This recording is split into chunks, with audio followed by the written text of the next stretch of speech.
بسم الله الرحمن الرحيم وإن كان كبر عليك إعراضهم فإن استطعت أن تبتغي نفقا في الأرض أو سلما في السماء فتأتيهم بآية ولو شاء الله لجمعهم على الهدى فلا تكونن من الجاهلين إنما يستجيب الذين يسمعون والموتى يبعثهم الله ثم إليه يرجعون آمنت بالله صدق الله العظيم۔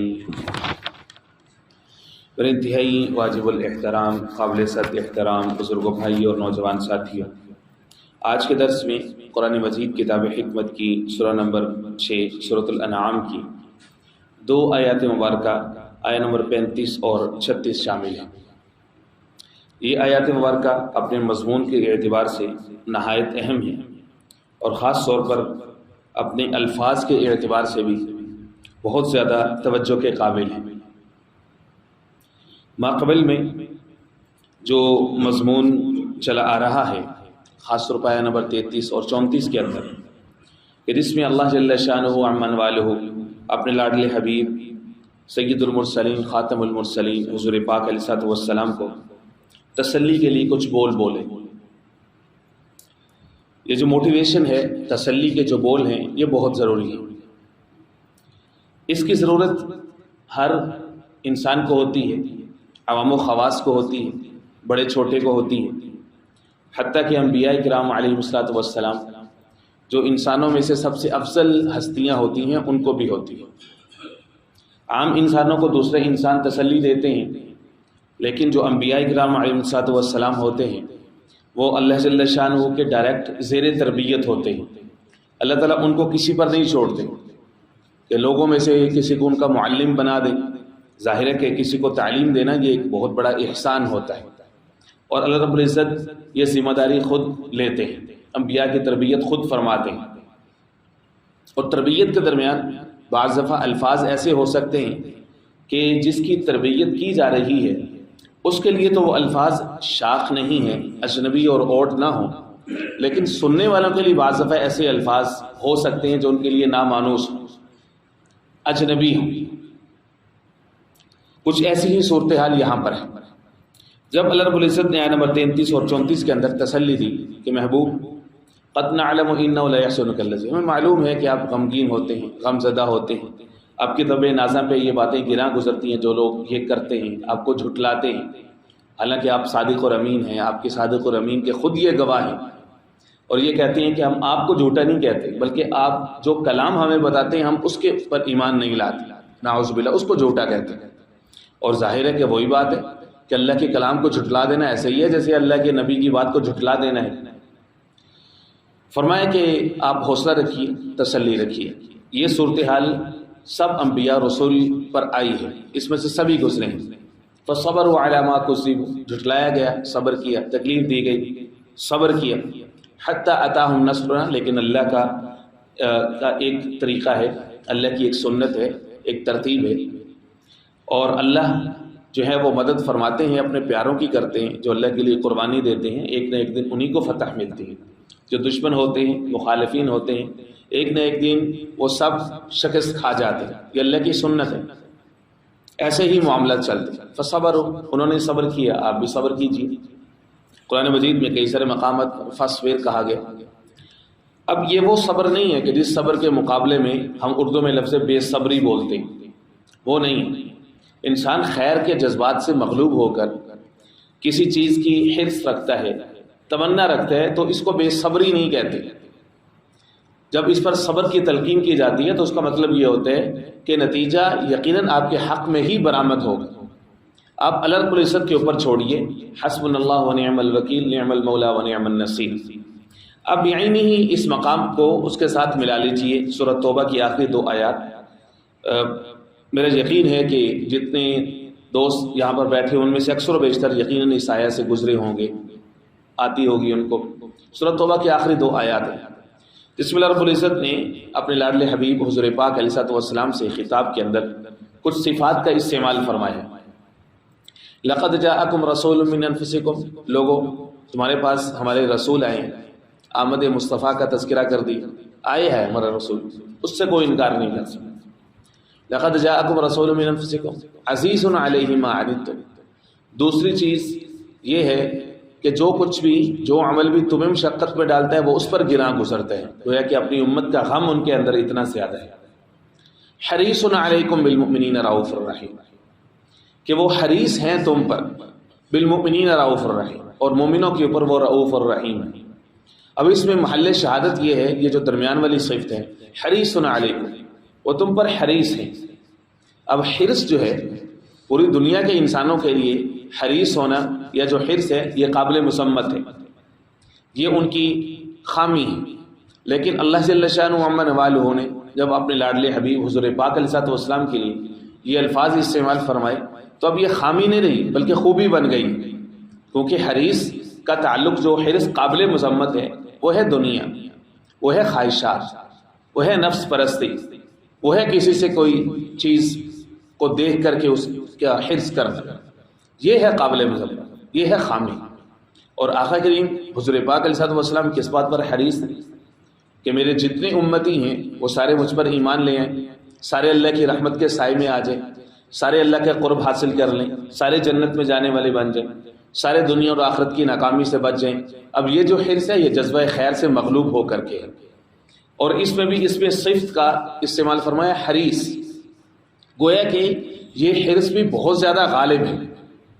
اب اسی حرص کے تقاضے کے تحت آقا کریم علیہ الصلوۃ والسلام سے جب یہ اس بات کا مطالبہ کیا جاتا تھا مشرکین کی طرف سے، فلانا معجزہ دکھا دیں، فلاں چیز کر دیں، فلاں مطالبہ کر دیں، ہمارے سامنے اوپر جائیں، یہ کر دیں، جس طرح سے سابقہ انبیاء کرام علیہ الصلوۃ والسلام سے مختلف معجزات مانگے گئے۔ جناب صالح علیہ الصلوۃ والسلام سے معجزہ مانگا گیا کہ بھئی یہ سامنے پہاڑ ہے، ہمارے سامنے پہاڑ پھٹے، اس میں سے اونٹنی نکلے، اور اونٹنی کی شرائط بھی یہ ہوں کہ وہ موٹی تازی ہو اور حاملہ ہو اور آتے ہی بچے کو جنم دے، اس کا رنگ ایسا ہو۔ اب انہوں نے اللہ رب العزت سے دعا کر دی کہ اے اللہ آپ یہ معجزہ دکھا دیں تاکہ میری قوم ایمان لے آئے۔ جو نبی ہوتے ہیں وہ تو کمال درجے کا جو ہے وہ رحمت کا جذبہ رکھتے ہیں اپنی قوم کے لیے کہ یہ ایمان لے آئیں گے میرے اوپر، لیکن وہ بدبخت ایسے تھے یہ دیکھ کر کے ایمان نہیں لے کر کے۔ جناب عیسیٰ علیہ السلام کی مثال سامنے ہے، ابھی یہ سورہ مائدہ گزری ہے، سورہ مائدہ کے آخری سے پہلے رکوع میں گزرا ہے کہ انہوں نے کہا کہ ہمارے سامنے آپ دسترخوان ایک آسمان سے منگوائیں، اس کے اوپر قسمہ قسم کے کھانے ہیں۔ اللہ نے فرمایا کہ اتار تو دوں گا میں، لیکن یاد رکھ لیجیے کہ اتارنے کے بعد اگر یہ ایمان نہیں لائیں گے نا، انی اعذبہ عذاب اللہ اعذب احد من العالمین، ایسا عذاب دوں گا کہ پوری تاریخ انسانیت میں کسی کو نہیں ملا۔ گویا کہ بتا دیا کہ حصی معجزہ، اس طرح کا فزیکل معجزہ دیکھنے کے بعد اگر جو قوم ایمان نہیں لاتی، پھر اللہ کی سنت، اللہ پھر آل آؤٹ، پھر ان سب کو وینش کر دیتا، تباہ و برباد کر دیتا۔ اب یہ کہ اس حضور پاک علیہ الصلوۃ والسلام کی ذات عالیہ اور ان کی جو رسالت ہے اس کے اندر اللہ رب العزت کی مشیت کے خلاف تھا، کیونکہ یہ خاتم المرسلین ہے، وہ ہے کہ اشارہ اس کے اندر حضور پاک علیہ الصلوۃ والسلام کی ختم نبوت کی طرف بھی ہے۔ اب ان کی رسالت، ان کی نبوت نے تا قیامت رہنا ہے۔ اگر ان کے ہاں ایسا ہو جائے کہ ایسا حصی معجزہ آ جائے اور لوگ ایمان نہ لائیں، اور تو پھر اللہ رب العزت کی سنت تو یہ ہے کہ اس کے بعد تو پھر سب کو واش آؤٹ کر دیا جاتا ہے، سب کو ختم کر دیا جاتا ہے۔ تو پھر اللہ رب العزت کی جو مشیت ہے کہ یہ اس نبوت اور اس رسالت میں تا قیامت رہنا ہے، تو یہ ان دو چیزوں کا ٹکراؤ ہو جائے گا۔ تو آقا کریم علیہ الصلوۃ والسلام کی اٹ موسٹ ڈیزائر ہوتی تھی کہ جس طرح سے یہ لوگ مطالبہ کرتے ہیں اور جتنا لوگ یہ تنگ کرتے ہیں، ایذا دیتے ہیں ہمارے لوگوں کو، بیچارے کمزور لوگ ہیں، ضعیف لوگ ہیں، اجنبی اور مہاجر لوگ ہیں، دوسری جگہوں سے آئے ہوئے لوگ ہیں، بظاہر ان کا کوئی سوشل سٹیٹس نہیں ہے، ان کو جس طرح سے ذلیل و رسوا کرنے کی کوشش کرتے ہیں۔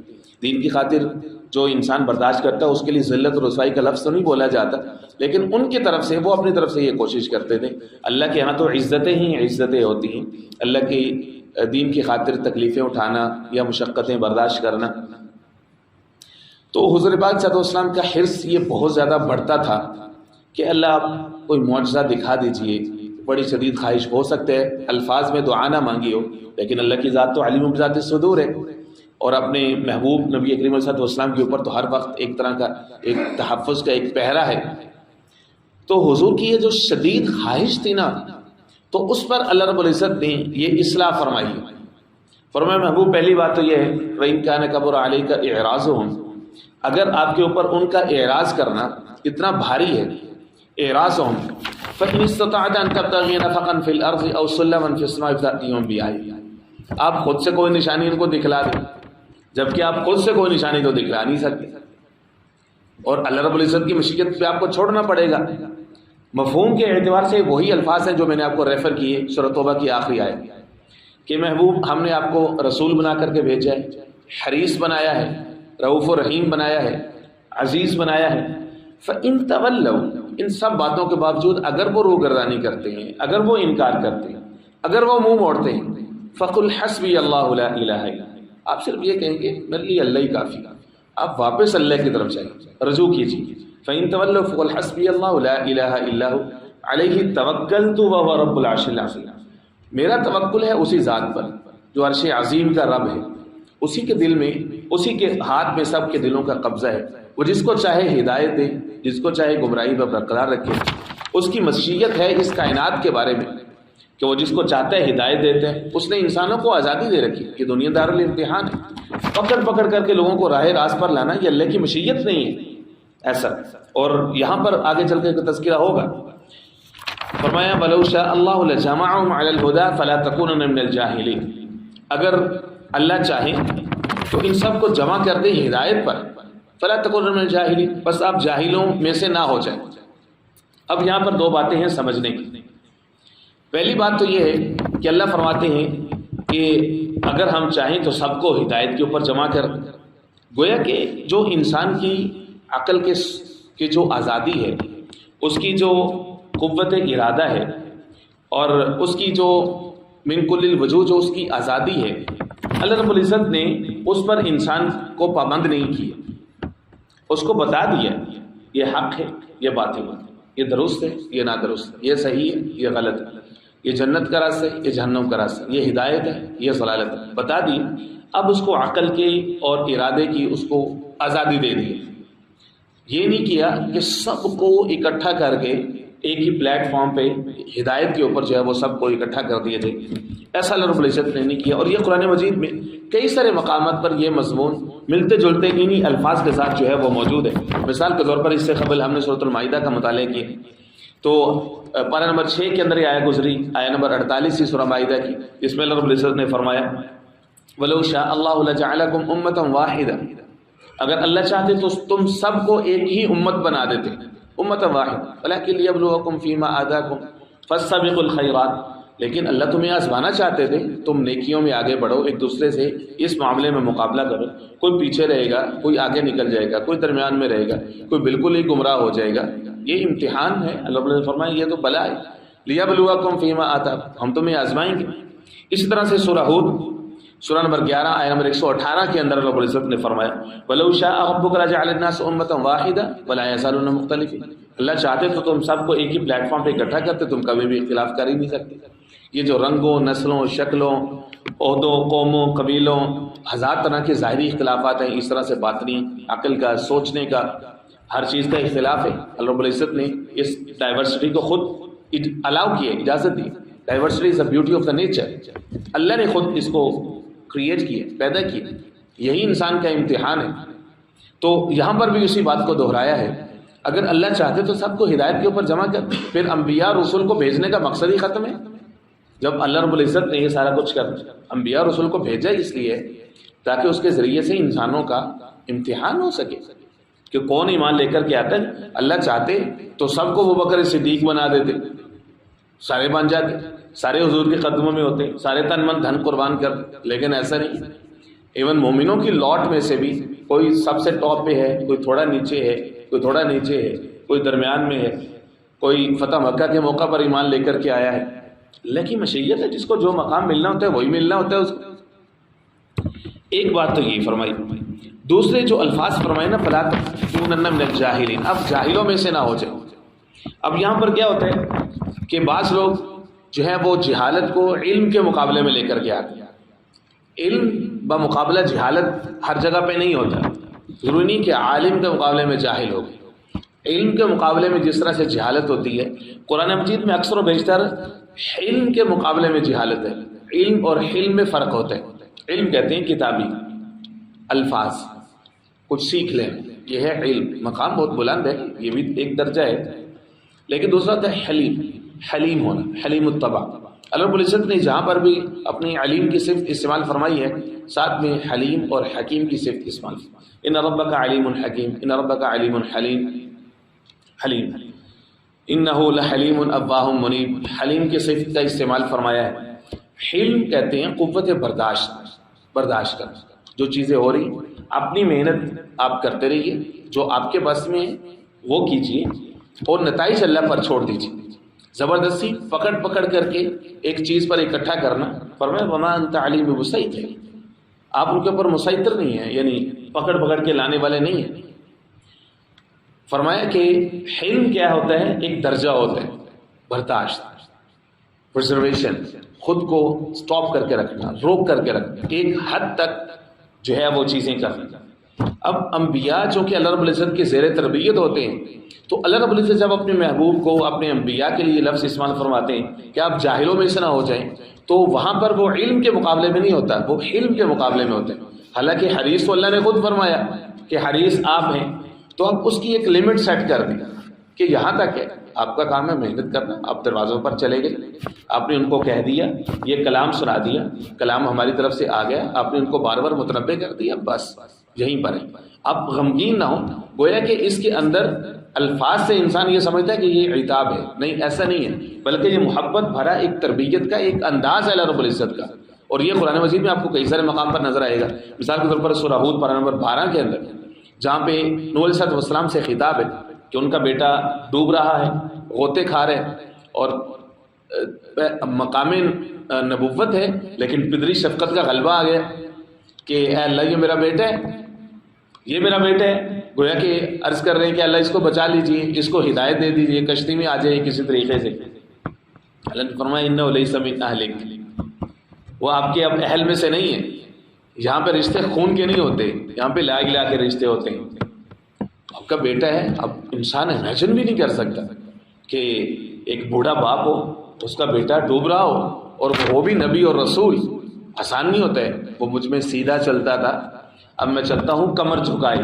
نوجوان بچے کو اپنی آنکھوں کے سامنے اس طرح سے دیکھنا آسان نہیں ہوتا. پدری شفقت نبی کے اوپر بھی غالب آ جاتی ہے. اب وہاں پر آپ جا کر کے الفاظ دیکھیں کتنے عجیب ہیں. اللہ فرماتے ہیں انی اعیذک نوح، میں آپ کو نصیحت کر رہا ہوں، انی اعیذک ان تکون من الجاہلین، کہ آپ جاہلوں میں سے ہو جائیں. اب یہاں پر بھی جہالت علم کے مقابلے میں نہیں ہے، وہاں پر بھی علم کے مقابلے میں کہ آپ کانسٹنٹ رہیے، اللہ پر توکل کیجیے کہ اللہ کی مشیت کیا ہوتی. آپ نے اپنا کام کیا، آپ نے اپنے بیٹے کو بھی، دوسری پوری قوم کو آپ نے نصیحت کر دی، اپنے ہمارا پیغام دے دیا. اس وقت ہماری ایک مشیت ہے، ایک چیزوں کا ایک پروگریس ہے، ترتیب کے مطابق چیزیں ہو رہی ہیں. اب آپ صرف اللہ پر چھوڑ دیجیے. یہاں پر بھی یہی ہے انما یستجیب الذین یسمعون. اب یہ مضمون اسی طرح سے یہ 2 آیات پہ وَإِن كَانَ كَبُرَ عَلَيْكَ إِعْرَاضُهُمْ، اور اگر ہے آپ کے اوپر گرا اعراض، ان کا اعراض کرنا، فإن استطعت أن تبتغي نفقا، بس اگر آپ طاقت رکھتے ہیں کہ آپ کوئی تلاش کریں، کوئی سرنگ زمین کے اندر، یعنی کوئی ایسی چیز انہونی ان کو کر کے دکھانا چاہتے ہیں، او سلما فی السماء، یا آپ آسمان کی طرف کوئی سیڑھی لگا کر کے چڑھیں ان کے سامنے، فتأتیہم بآیہ، کر سکتے ہیں تو ایسی آیہ نشانی لے آئیے. وَلَوْ شَاءَ اللَّهُ لَجَمَعَهُمْ عَلَى الْهُدَى، اور اگر اللہ چاہتے تو ان سب کو جمع کرتے ہدایت کے اوپر. فَلَا تَكُونَنَّ مِنَ الْجَاهِلِينَ، بس آپ نہ ہو جائیں جاہلین میں سے. انما یستجیب الذین یسمعون، بے شک قبول کرتے ہیں آپ کی باتوں کو وہ لوگ جو کہ سنتے ہیں. حالانکہ سنتے تو وہ تھے. یہاں پہ سماعت سے کیا سماعت مراد ہے؟ سماعت سے اطاعت مراد ہے. ایسا سننا کہ جو سننا اثر کرے، ایسا سننا جو اثر ہی نہ کرے. سن کے انسان انسنی کر دے، فرمایا وہ سننا نہیں ہے. سورہ اعراف میں یہ موجود ہے، پارہ نمبر 9 کے اندر.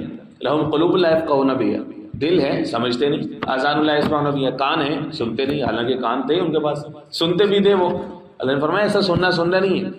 اور یہی چیز اللہ رب العزت سورہ حج پارہ نمبر 17 کے اندر دہرائی، فإن لا تعمى الأبصار، یہ لوگ ان کی آنکھیں اندھی نہیں ہیں، ولیکن تعمل قلوب التی فی الصدور، سینوں میں دھڑکنے والے دل ان کے اندھے ہیں، ہدایت ان پر اثر نہیں کرتی۔ فرمایا کہ آپ کی باتوں کو وہی لوگ قبول کرتے ہیں جو حقیقت میں سنتے ہیں۔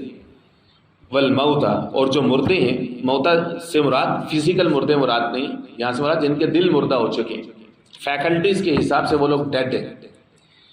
یبعثہم اللہ، اللہ ان کو اٹھائیں گے، ثم الیہ یرجعون، پھر اللہ کی طرف لوٹائے جائیں گے، تو اللہ ان سے حساب لیں گے۔